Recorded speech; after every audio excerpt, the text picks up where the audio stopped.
Welcome to my channel, Code with Fernando. Today we're going to see Phase 2 Module 2 Operators Overview. So, this is a little small introduction. Operators are the building block for shaping data in reactive pipelines. Okay, they let you transform, filter, combine, and consume data streams declaratively. Preserve the non-blocking and asynchronous nature of Mono and Flux. They enable clean step-by-step composition without manual state handling. And here we have some categories that we find in operators.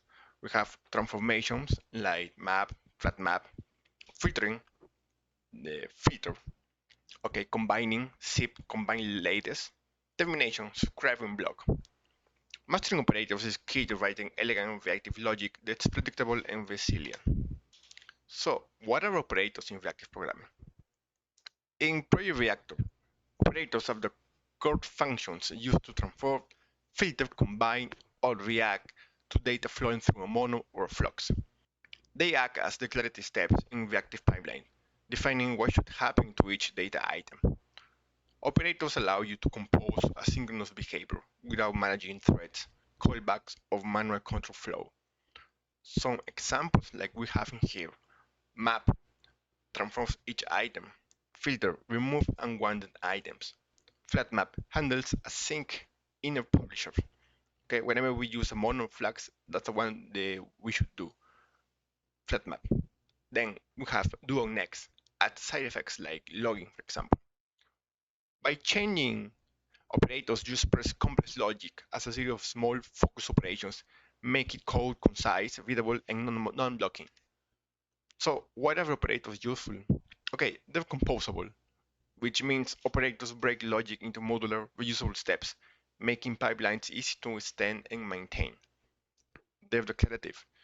You describe what should happen to data, not how to do it, reducing boilerplate and improving readability. They're non-blocking. Pipelines remain fully asynchronous and back-pressure aware. No need for manual thread or resource management. Testable. Each operator change can be validated using tools like Step Verifier, enable fast, isolated unit test. Operators promote a clean functional style, eliminating the need for loops, conditionals, or mutable state inside a pipeline. Let's continue with intermediate operators. Definition. Operators like map, filter, and flatMap are intermediate. They transform or filter data without triggering execution. Okay, so the main idea in here is they don't trigger execution. Okay, laziness. These operators are lazy by design, which means the pipeline runs only when subscribe is called. Some key examples that we have in here. Filter. Exclude items that don't match a condition. For example, keep only titles containing programming, let's say for that. Map. Apply synchronous transformations. Example, uppercase each title. And finally, we have flatMap. Okay, handle asynchronous or multi-step operations. Fetch metadata per item. Okay, a use case analogy. So we have an idea so how to see these intermediate operators. It's like processing books resolved from a database. Filter relevant ones, transform format, then enrich each with a remote data. All declared step by step. Let's continue with our code demonstration about intermediate operators. Okay, first of all, let's create our flux. Okay, as usual, it's going to be about books. Why not? Okay, book. Let's call this book titles. Okay, and it's flux just. I have already copied the books, so we don't need to copy again. Okay, now what to do? Okay, let's create a static method. Static method here. So this method will be called. Let's call it private static mono type string. Okay, let's call this method simulate remote lookup. So we can use this map, flatMap, and filter. So you can have a better idea what I'm talking about. Look up. Okay, this will take a string. Let's call this book title. Book title. Okay, this will return a mono. But so let's print something here. Let's print.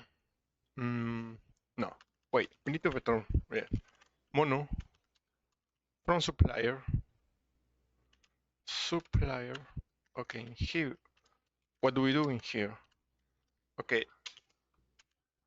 let's have access to this. Let's print here. Okay, looking up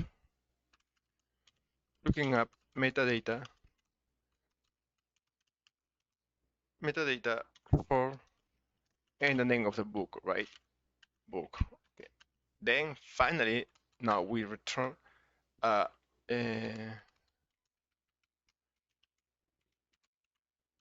meta. Okay, let's close this. And what else? Book title like this. Great. Okay, now let's continue. Let's create a flux of type string. Let's call this process books. Process books. And let's call book titles. Now let's filter. Let's filter the title. Okay. Title to lowercase. Yes. And contains the word programming. Okay. So we know it's going to be some of these books. Okay. Programming and programming. Okay. Nice. After that, what do? Let's call the map operator. Okay, map operator. Let's use title, and for that, let's uppercase those titles to uppercase. Okay. Then what do? Let's use flatMap. Why flatMap? Because we are using in here. We are going to call this function. This method actually. Okay. This simulated remote lookup. This is a mono string. So this is an async operator, an async function. Okay, that's the reason we use flatMap. Okay, so let's go simulate lookup and let's pass title. Okay, good. Now let's print something here. Pipeline define, because it's defined. Okay, but nothing executed yet. Executed yet. Okay, that's great. Nothing. Okay. Now what do? We need to subscribe, right? We know that already. Process books, subscribe. Well, now what are we doing here? Let's subscribe. Subscribe to subscriber.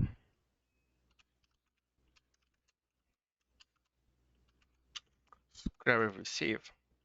Okay, what's going to get the subscriber? Okay, to get the result, let's make it spacing here. So now let's print the error in case there is an error. We know there's not going to be an error in this case, but just to make sure. Okay, error, simple as that, and let's print the message. Okay, finally, no. No, we need a comma in here. Now it's good. Stream complete.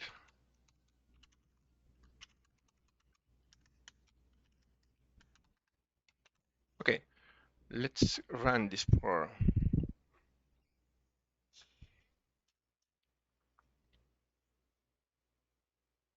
In here we can see that we use filter map flatMap. Okay, nice. First of all, we see this printed message. Pipeline defined nothing executed yet. Okay, yet. Okay. After that, what do we get?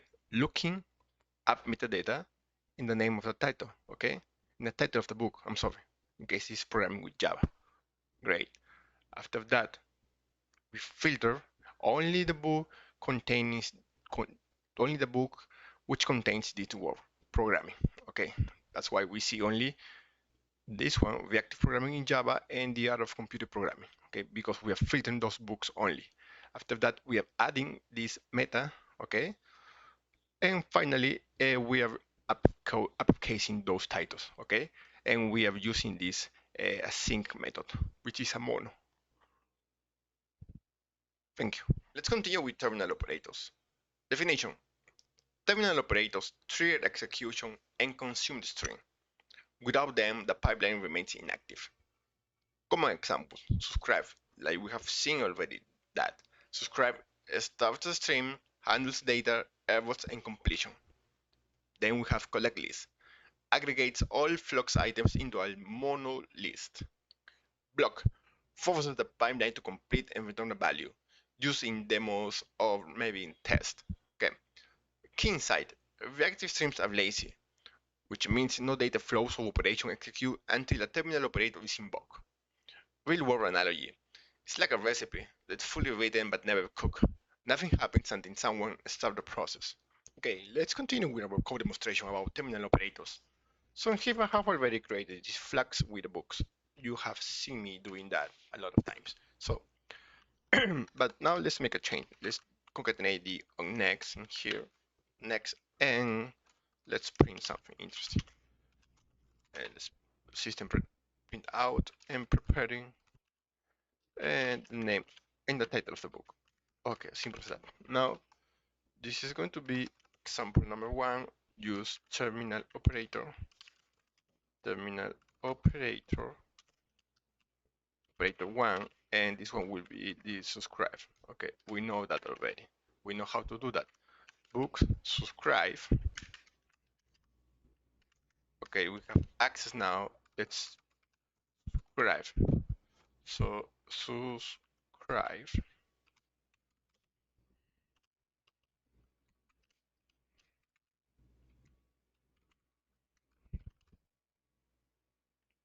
Oh, okay. Subscribe received. Feed and the title of the book. Let's create a space in here so we have a better view. Now, comma. Let's print the error now. Error like that. Let's get the message. Message. Now what do we do? Not this one. Oh, we need comma in here. Okay, and stream completed as usual. Okay, it's quite simple. We have done this many times.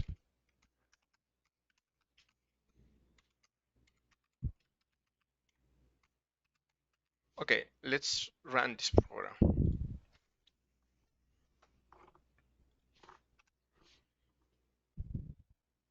Yeah, sure. Preparing comes from here, preparing the name of the book, then subscribe, this one, subscribe receive, the title of the book, okay, then a space. Finally, we see stream completed. Okay, we know that. Now let's go to the second operator. This will be terminal operator 2. For this one we are going to use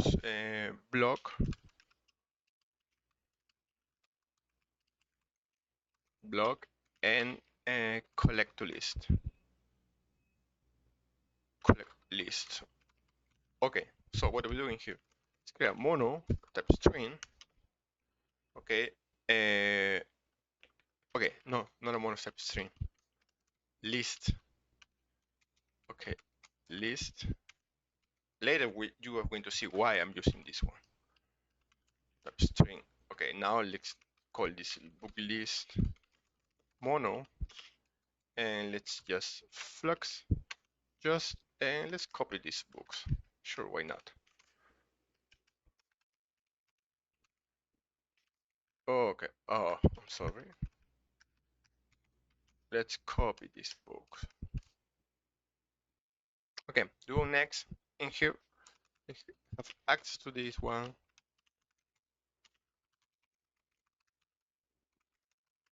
Collecting. Oh no, slide this. Collecting. Okay. Then name the title of the book. Okay. After that, what do we do? Let's put in here. So the second would be collect to list. Collect to list. Okay. So this one collects all the elements, all items into a list. That's why we are using like this mono list of type string. Okay. So after that, what do we do? We can close in here, I think. Sure. Okay.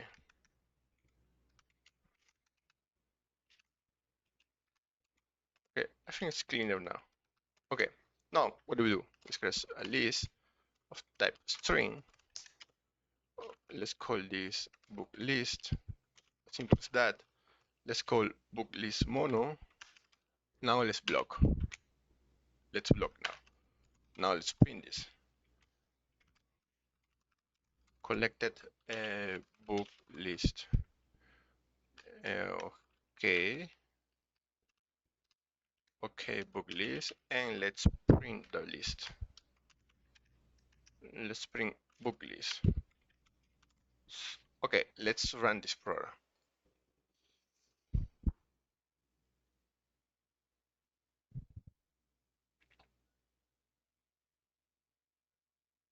Okay, let me comment this.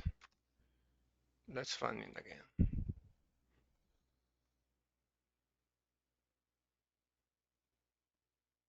Okay, nice.